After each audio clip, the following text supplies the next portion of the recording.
Good morning বন্ধুরা, SR ব্লগে সবাইকে স্বাগত জানিয়ে আজকের ব্লগটা শুরু করছি। আর আজকে হচ্ছে শুক্রবার, আর সকাল থেকেই বৃষ্টি শুরু হয়ে গেছে। সকাল থেকে বৃষ্টি মানে বৃষ্টি হচ্ছে, থামছে। এখন সকালে ঘড়িতে বাজে 9টা, আর এখন দেখো প্রচণ্ড বৃষ্টি হচ্ছে বাইরে, আর সেরকম হাওয়াও হচ্ছে, অনেক হাওয়া হচ্ছে। আজকের ওয়েদারটা এমনিতে পরিষ্কার আছে, কিন্তু বৃষ্টি পড়ছে বলে এরকম ওয়েদার হয়ে গেছে এখন। আর এই যে সকাল সকাল দেখো বন্ধুরা, বাজার থেকে মাছ নিয়ে এসেছে, আর মাছ আর চিংড়ি নিয়ে এসেছে। কালকে রাত্রে ছোটো মেয়ের তো এখন এক্সাম চলছে, কালকে রাত্রে ওর আজকে হচ্ছে ড্রয়িং পরীক্ষা হবে, ওই জন্য কালকে রাত্রে সেরকমভাবে পড়াশোনার কিছু ছিল না। অনেকটা লতি ছিল, লতি আনা হয়েছিল, আর লতিগুলো কেটে নিয়েছিলাম। আর লতিটা হবে চিংড়ি মাছ দিয়ে, আর এই মাছগুলো হচ্ছে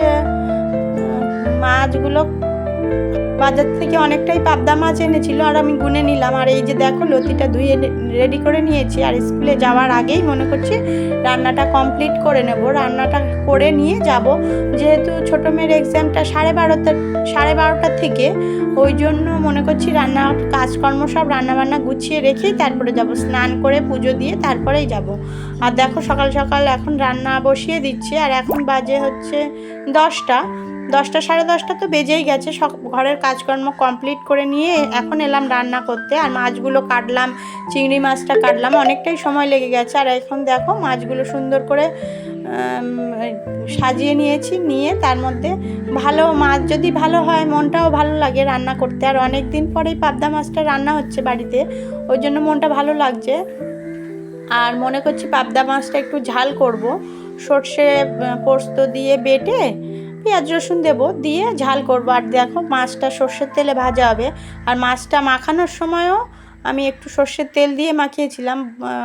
শুনেছি যে পাবদা মাছ বা যে কোনো এরকম আঁশ ছাড়া যে মাছগুলো, ওগুলো ভাজার সময় তেল ছোটে না, তেল দিয়ে মাখিয়ে রাখলে। আর লবণ হলুদ দিয়ে তেল দিয়ে ম্যারিনেট করে রেখে দিয়েছিলাম, তারপরে অনেকটা পরে গিয়ে মাছটা ভাজা বসিয়েছি।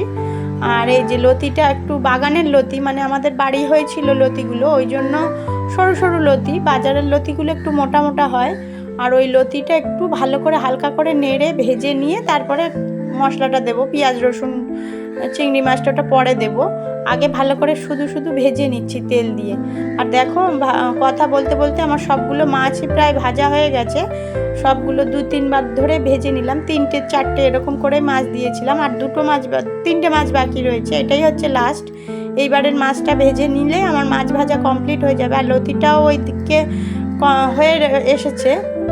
আর এই যে পেঁয়াজ রসুন আর আদা কাঁচা লঙ্কা এগুলো দিয়ে বেটে নেব, এই যে পেস্ট করে নিয়েছি। আর কালো জিরে ফোড়ন দিয়েছি, হালকা পেঁয়াজ একটু ফোড়ন দিয়েছি, দিয়ে ওই যে পেঁয়াজ রসুনের যে পেস্টটা ছিল বেটে নিয়েছিলাম, আর 2টো কাঁচা লঙ্কা দিয়ে ওইটা দিয়ে করে নিচ্ছি। ভালো করে মশলাটা ভালো করে ভাজা ভাজা করে নেব।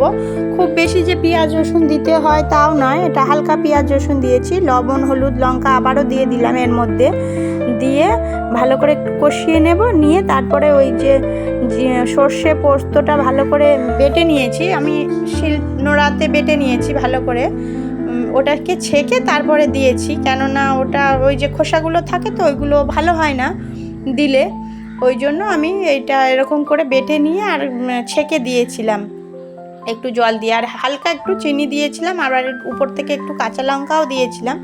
আসলে আমার গ্রেভিটা একটু কম হয়ে গেছিলো, আর একটু পরে জল দিতে হয়েছিল। আমি বুঝতে পারছিলাম না মাছগুলো দেওয়ার আগে পর্যন্ত যে কতটা ঝোল লাগবে। খুব যে ঝোল রাখবো সেটাও মনে করিনি, একটু শুকনো শুকনোই করবো মনে করেছিলাম।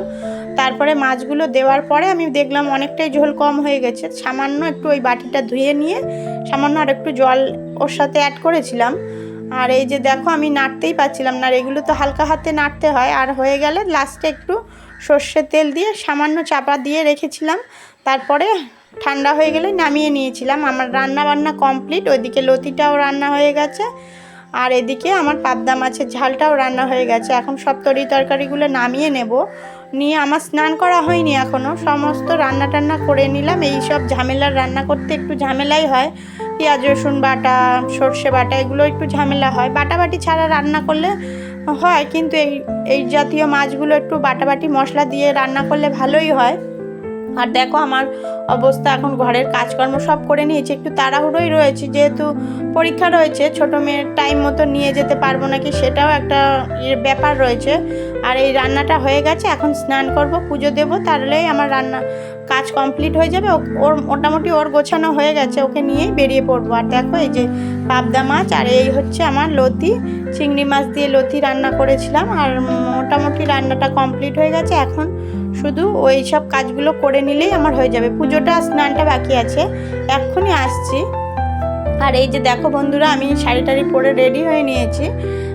বাইরে যেহেতু বৃষ্টি হচ্ছে, শাড়িটা পরে রেডি হয়ে নিয়েছি, এখন চুলটা আঁচড়ে নেব। আর ছোটো মেয়ে রেডি হয়ে বাইরে দাঁড়িয়ে রয়েছে, ওকে নিয়ে এক্ষুনি চলে যাব। চুলটা আঁচড়ালেই আমার কমপ্লিট, মোটামুটি সবটাই রেডি হয়ে রয়েছে। আর আমার হাজব্যান্ডের ভাতটা গুছিয়ে রেখেছি, একবারে যাওয়ার সময় নিয়ে যাব, হাজব্যান্ডের ভাতটা দিয়ে দেবো আর ছোটো মেয়েকে পরীক্ষা দিয়ে নিয়ে আসবো। আস্তে আস্তে প্রায় আমার 2টো বেজে যাবে, তারপরে এসে বাড়ি এসে ভাত খাবো। তাহলে বন্ধুরা, ভিডিওটি যদি ভালো লেগে থাকে লাইক, কমেন্ট, শেয়ার করবেন, সাবস্ক্রাইব করবেন, আমার পাশে থাকবেন। ততক্ষণের জন্য ধন্যবাদ। দেখা হচ্ছে নতুন একটা ব্লগের সাথে। টাটা।